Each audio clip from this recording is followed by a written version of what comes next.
Thanks for acknowledging my instructions, Kuya. Ilipag mo na lang yung mga wine dyan sa table and may tip ka na sa app so you can go.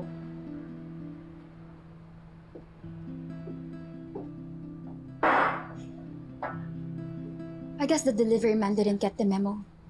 Iniwan lang sa labas. Amber, thank God! Sabi ko na nga ba eh, naniniwala ka sa akin. He believed me. Thank you, thank you. I just came here to say, I trusted you, tita. Lahat ng sinabi mo tungkol kay Carol, tungkol kay Dad, pinaniwalaan ko. You made me hate her. You made me turn against my own family.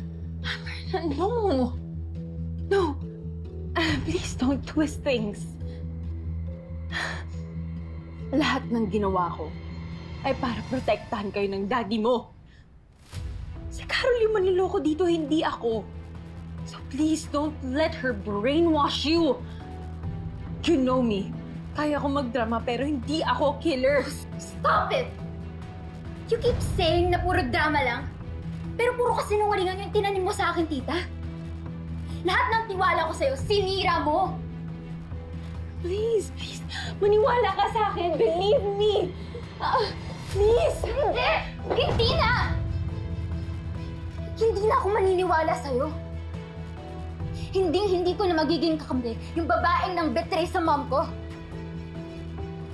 Mom was a good friend to you. How can you go behind her back and cheat with Dad? Shame on you! At kung ikaw nga ang killer ni Mom, I hope you rot in jail.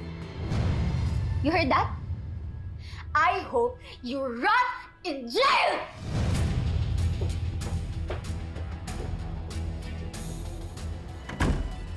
Fine.